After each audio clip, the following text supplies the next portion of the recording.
Good morning, or depending on when you're watching this, good afternoon, good evening, or good night. My name's Ross, and as always told, I had a voice radio. So today, we're looking at a new Poipole card. That's right, ladies and gentlemen. This is the second time we've had a look at a Poipole card in its own video, and I contend that the last one deserved its own video, and that this one deserves its own video. We'll talk about it properly in a moment, but first, huge shout out to the lovely ADVGYM over on Twitter, who did turn me over to this particular card, and who is a very helpful man in a lot of circumstances. Always appreciate those kind of lovely people. And I should give a shout out to 2new1223, who has provided the translation over again on that old Twitter device.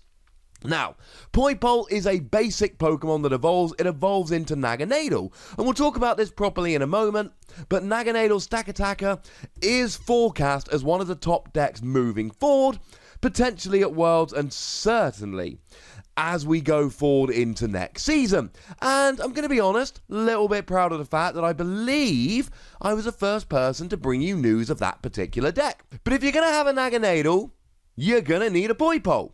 Now, Poipole here, if we have a quick look, it's got 70 HP, which to be fair is in line with the other one. It's got a retreat cost of 1, which is nice because of a skateboard post-rotation, but again, is in line with the other one.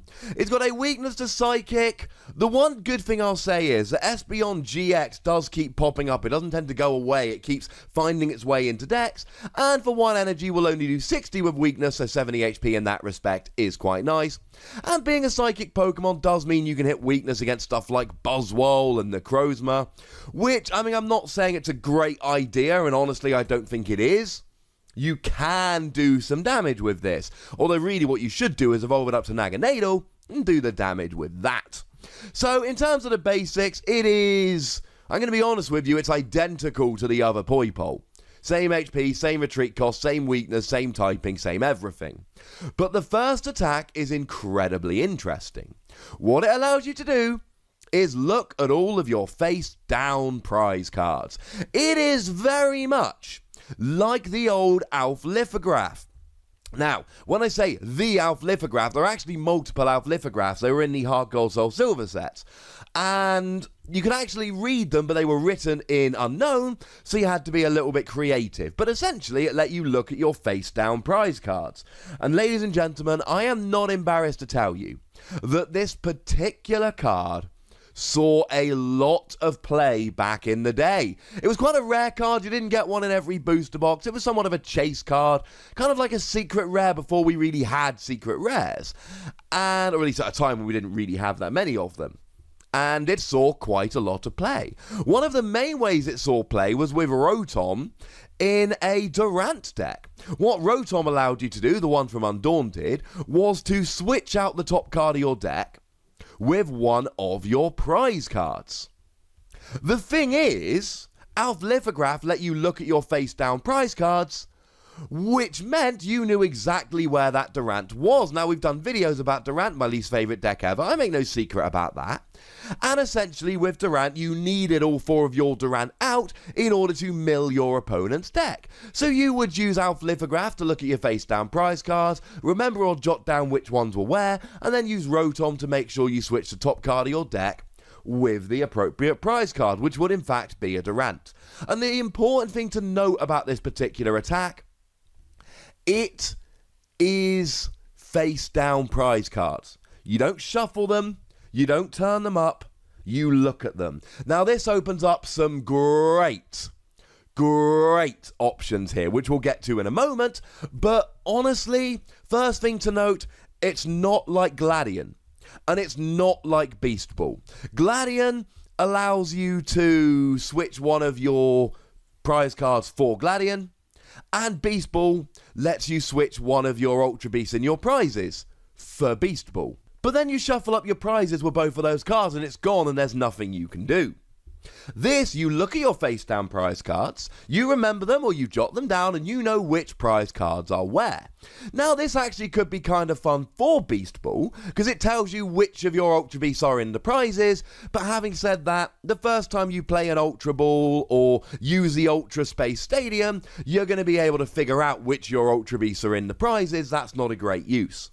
But there are two cards that make wonderful, wonderful use of your face down prize cards, and they are Greedy Dice, which admittedly will have rotated by the time this is released, and Jirachi, the Prism Star variety. Now Greedy Die reads, you can play this card only if you took it as a face down prize card, flip a coin if heads, take one more prize card.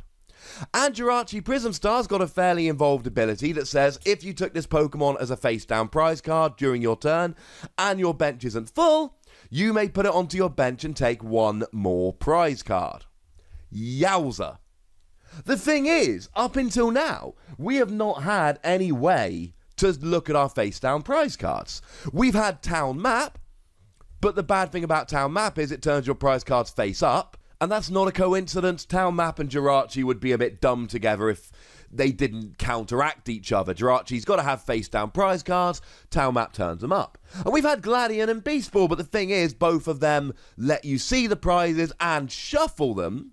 So after playing a Beast Ball or a Gladion, you might know that Jirachi's in your prize cards, but you don't know where it is. In fairness, you're only going to have Jirachi prized in one of your 10 games, although do remember that we do have that Rotom Dex card, which does allow you to essentially reset your prize cards. It lets you shuffle your prize cards into your deck, and then put out new prize cards the same number.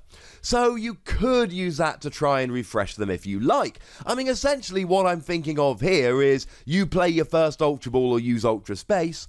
If you find Jirachi is prized, brilliant. If it isn't prized, you play Rotom Dex to try again. And then you use Poipole's attack to find out exactly where that Jirachi is. I'm not saying this is going to work every single game. I'm not saying you should just play a Poipole Jirachi Greedy Die deck, although that would be kind of funny. What I am saying is, you're going to need a turn 1 attack. Now, Naganadel Stack Attacker does play Duskmane Necrozma, the promo, so you do have a turn 1 attack, because single energy on a basic Duskmane Necrozma, 60 damage to one of your opponent's Pokemon GX or EX. So you've got that turn 1 attack, you don't necessarily need Poipole.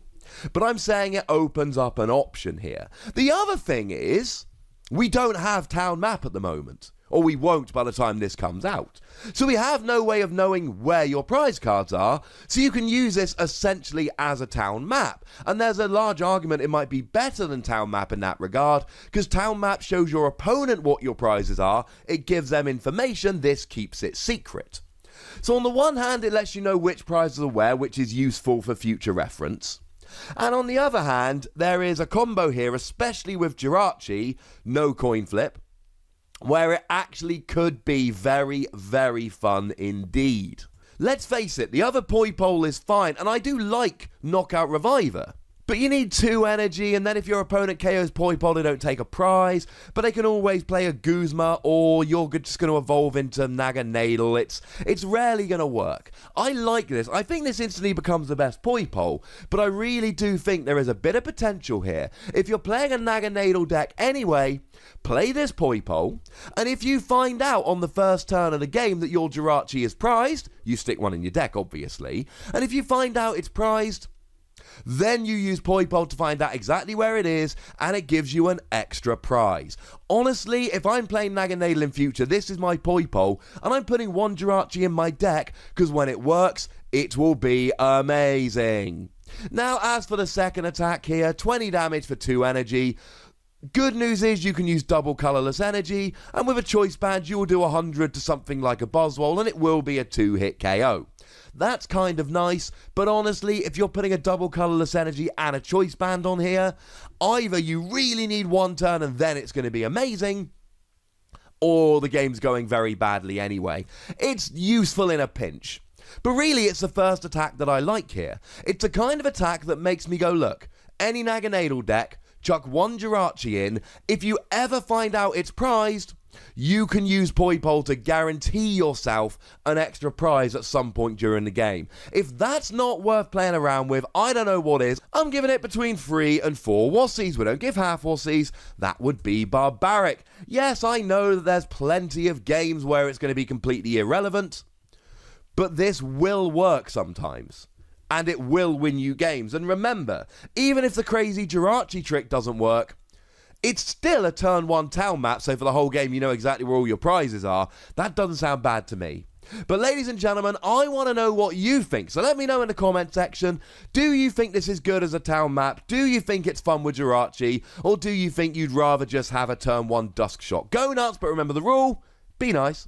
Make sure you like this video, subscribe to this channel, follow me on Twitter at the Wassie, and Twitch for some live action at twitch.tv/PTCGRadio. If you want to support the channel, get some bonus podcasts and all of that, head on over to patreon.com/PTCGRadio, where you can do so. And do check out youtube.com/WassiePlays, where I'm making Dragon Ball Super and Transformers TCG content. You should check that out.